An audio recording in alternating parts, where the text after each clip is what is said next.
તમારે ભ્રષ્ટાચાર કરવો હોય તો ભાજપમાં જોડાઓ, કે તેરી બી ચૂપ મેરી બી ચૂપ, મળીને કમાઓ, મળીને જનતાને લૂંટો અને લૂંટવા દો. ગુજરાતની જનતાને લૂંટીને ભારતીય જનતા પાર્ટી અઢળક સંપત્તિ અરબો અને ખરબોમાં રાચી રહી છે. કે કોર્પોરેટર હોય તો પણ કમાઓ, મંત્રી હોય તો પણ કમાઓ, અને એના એમએલએ હોય તો પણ કમાઓ, પણ કમાઈને પછી એનો હિસ્સો જે છે એ કમલમમાં પહોંચાડવાનો આ એમની પદ્ધતિ છે. ટાયર પંચરની દુકાનવાળા પાસે ગેમ ઝોન શરૂ કરવાના પૈસા ના હોય, એટલે કોઈ બહુ જ મોટું માથું પોલિટિશિયન્સના પૈસા આમાં ઇન્વોલ્વ છે. મગરમચ્છ સાગઠિયાને ન ગણાય. મગરમચ્છ તો ભારતીય જનતા પાર્ટીના પદાધિકારીઓ છે. મગરમચ્છ તો આઈએએસ અને આઈપીએસ ઓફિસર છે. રાજકોટની જે ટીઆરપીની ઘટના છે આમ આંખ ઉઘાડી દે અને કાળજું કંપાવી દે એવી ઘટના છે. નમસ્કાર, વાઇબ્સ ઓફ ઇન્ડિયા સાથે હું સમીર. આજે બહુ ગંભીર વિષય ઉપર વાત કરવી છે, અને વાત કરવી છે રાજકોટમાં જે અગ્નિકાંડ થયો હતો એ મામલે કાર્યવાહી કરવામાં આવી છે, અને અમુક લોકો જે છે, અધિકારીઓ છે, એમની સામે પગલાં પણ ઉપાડવામાં આવ્યા છે. એમાંથી એક વ્યક્તિ છે મિસ્ટર સાગઠિયા, જે ટીપીઓ એટલે કે ટાઉન પ્લાનિંગ ઓફિસર છે, અને એની પાસેથી ઘણી બધી અપ્રમાણસર મિલકત પણ મળી છે. અને આ જે કાર્યવાહી થઈ છે એ ગઈકાલે થઈ છે, અને આજના દિવસમાં હાઈકોર્ટની જે કાર્યવાહી છે કરવામાં આવી હતી, અને એના પહેલા અચાનક આ કાર્યવાહી થઈ છે. અને આ વિષય વધારે કોંગ્રેસ લડી રહી છે, એટલા માટે કોંગ્રેસના નેતા લાલજીભાઈ સાથે વાત કરવી છે. સ્વાગત છે આપનું વાઇબ્સ ઓફ ઇન્ડિયામાં. જે રીતના આ બધો ઘટનાક્રમ થઈ રહ્યો છે રાજકોટની અંદર, શું કહેવું છે બંધ તો કરાવ્યું, એ સફળ પણ રહ્યું, પણ આવા હજુ પણ અધિકારીઓ છે જેમની પાસેથી આટલા કરોડો રૂપિયા મળી રહ્યા છે પોતાના સંપત્તિથી પણ વધારે. રાજકોટની જે ટીઆરપીની ઘટના છે આમ આંખ ઉઘાડી દે અને કાળજું કંપાવી દે એવી ઘટના છે. પરંતુ માત્ર રાજકોટની એક ઘટના વિશે વાત કરવાના બદલે હું કહીશ કે ગુજરાતમાં આવી અનેક ઘટનાઓ તક્ષશિલાથી શરૂ થઈને કે જે 22 ભૂલકાઓ જે છે એનું રાખ બની ગઈ. જે રીતે હરણીની કાંડનું આપ સૌ જાણો છો કે ત્યાં બાળકો ડૂબીને મરી ગયા. જે રીતે મોરબીના ઝૂલતા પુલમાં 134 અને આમ 141 બે આંકડાઓ ચાલે છે કે ત્યાં લોકો મર્યા છે. અને એ લોકોની અને સાથે પછી આપણે જ્યારે જોઈએ તો હવે એ રાજકોટનો અગ્નિકાંડ, અને એ રાજકોટના અગ્નિકાંડમાં બધું જ ગેરકાયદેસર. રહેણાંક વિસ્તારમાં ગેમ ઝોન હોવું એ પણ ગેરકાયદેસર, એની બાંધકામની પરમિશન ના હોવી અને છતાં કામ ચાલુ કરી દેવું એ પણ ગેરકાયદેસર, ત્યાં લાઇટનું મળવું એ પણ ગેરકાયદેસર, ત્યાં 1500 લીટર પેટ્રોલનું હોવું એ પણ ગેરકાયદેસર.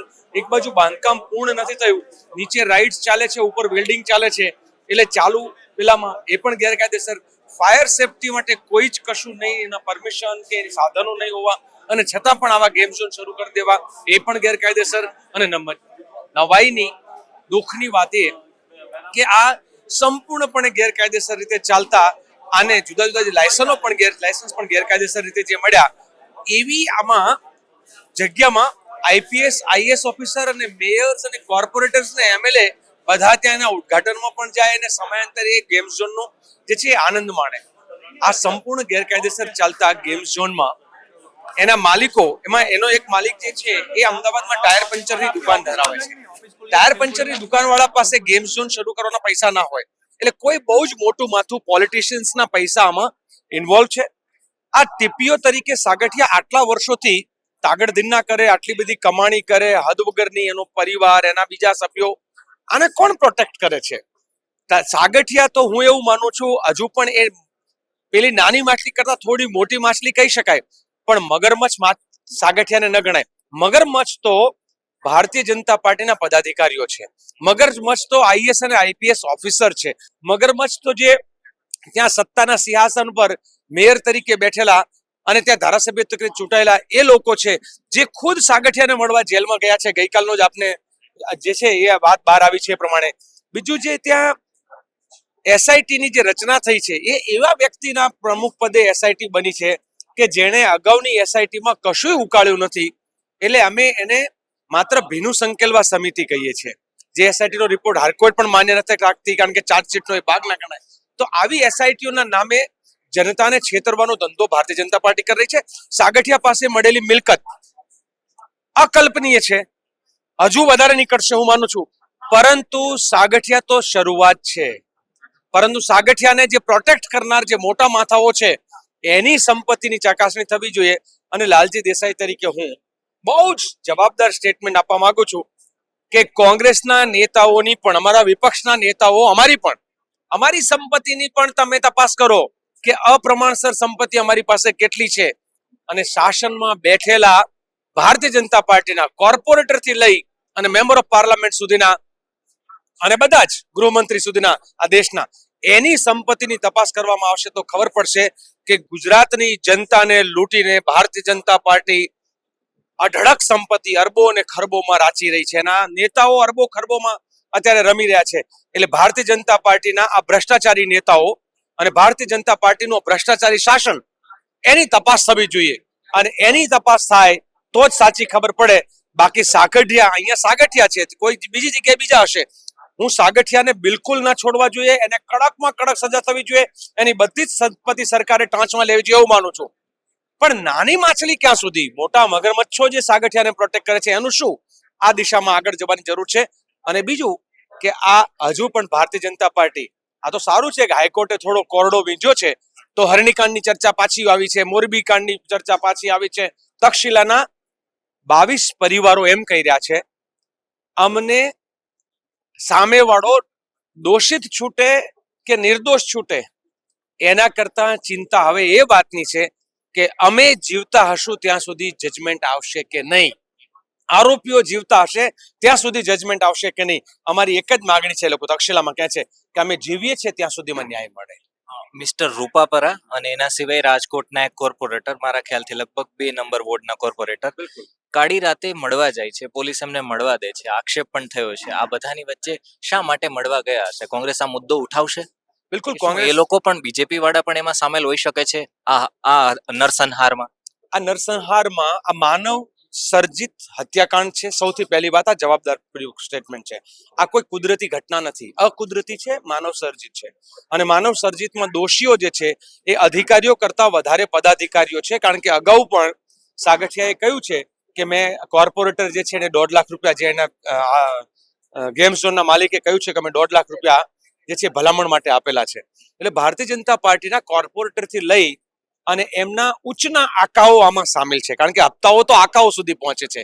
કોર્પોરેટર કમાય, ભાજપમાં સિસ્ટમ બહુ જોરદાર છે કે કોર્પોરેટર હોય તો પણ કમાઓ, મંત્રી હોય તો પણ કમાઓ, અને એના એમએલએ હોય તો પણ કમાઓ, પણ કમાઈને પછી એનો હિસ્સો જે છે એ કમલમમાં પહોંચાડવાનો આ એમની પદ્ધતિ છે. એટલે આમાં કમલમમાં અને કમલમ ઉપર રાજ કરતા અને કમલમની ઉપર પણ જે છે એ સંપૂર્ણપણે આમાં ઇન્વોલ્વ છે. ત્યાં સુધી આ રેલો પહોંચશે જ. એ રૂપાપરા હોય કે પછી એનો કોર્પોરેટર હોય, એ અડધી રાતે એટલા માટે મળવા જાય છે કે સાગઠિયાને એ લોકો સંદેશ આપવા માંગે છે કે તું મોઢું ના ખોલતો. કારણ કે સાગઠિયા મોઢું ખોલે તો ભાજપના અનેક નેતાઓ જે છે એની ઉપર સિકંજો આવે એમ છે. એટલે સંપૂર્ણપણે આમાં ભાજપ પક્ષ જે છે એ દોષિત છે, એના નેતાઓ દોષિત છે. ત્યાં સુધી ભાજપના પૂર્વ શહેર પ્રમુખ જે છે એની સંપત્તિ અને એનું ઇન્વોલ્વમેન્ટ આખું રાજકોટ જાણે છે. રાજકોટના વેપારીઓ પણ કહે છે કે આમાં તો બધું જ કમાઈને રાજકોટ છે, ભાજપનો શહેર પ્રમુખ જે છે એ બધું ચલાવે છે. અગાઉ રૂપાણીભાઈ ત્યાંથી રાજકોટથી ચૂંટાયા, સંવેદનશીલ સરકાર ચલાવતા હતા. એમની સંવેદના મરી ગઈ. હજુ સુધી એ ગરીબોના આંસુ લૂછવા નથી ગયા. રાજકોટમાંથી પહેલી વખત ધારાસભ્ય તરીકે ચૂંટાઈને ગુજરાતના મુખ્યમંત્રીનું પદ શોભાવનાર આજના આપના પ્રધાનમંત્રી, અત્યારે તો પરિધાન મંત્રી બની ગયા છે, કપડા બદલવાનો કાર્યક્રમ જાજો થાય છે, પ્રધાનમંત્રીનો રોલ ઓછો છે. તો આપણા જે પરિધાન મંત્રી જે છે, પ્રધાનમંત્રી નરેન્દ્રભાઈ, એને પણ રાજકોટની જનતાએ પહેલી વખત ઇલેક્ટોરલ પ્રોસેસમાં મૂકીને સીએમ તરીકેની માન્યતાનો સિક્કો મરાવડાવેલો. એમને પણ સમય નથી રાજકોટની એ પીડિત જનતાના આંસુ લૂછવાના. એટલે ભાજપ જે છે એ શોષણ કરશે, ભક્ષણ કરશે, પ્રજાનું રક્ષણ નહીં કરે. બીજો એક મહત્વનો મુદ્દો છે, એ ઉછાળવામાં એ આવી રહ્યો છે કે હમણાં 10 વર્ષ પહેલા જે કોર્પોરેટર છે એમની પાસે સરખી સાયકલ લેવાના પણ રૂપિયા નતા, અને અત્યારે કરોડોના આસામી છે. આના પર તમે શું કહેશો? બહુ બધા લોકો જાણે છે કે તમારે ભ્રષ્ટાચાર કરવો હોય તો ભાજપમાં જોડાઓ. ભ્રષ્ટાચારનું એક ભાજપની અંદર એવી એક વ્યવસ્થા છે અને એવું એક મશીન છે કે તમે ગમે એટલો ભ્રષ્ટાચાર કરો તો ઉજળા જ રહો ને ઉજળા રહીને બહાર આવો. તમારા ત્યાં સીબીઆઈ, ઈડી કોઈ દરાડા નહીં પડે. બહુ સ્પષ્ટ છે. ભાજપના એક પદાધિકારીના 30 વર્ષના આઈટી રિટર્નને તપાસવામાં આવે, અમારા બી તપાસવામાં આવે. હું એમ નથી કહેતો કે માત્ર ભાજપના. એમના 30 વર્ષના આઈટી રિટર્ન છે ને એ દૂધનું દૂધ અને પાણીનું પાણી કરશે કે જેની પાસે આઈટી રિટર્ન ભરવાની ક્ષમતા નહોતી, કારણ કે કમાણી નહોતી. આજે એ લોકો અરબો ને ખરબોમાં રાચે છે. એ તો આઈટી રિટર્ન પ્રમાણે.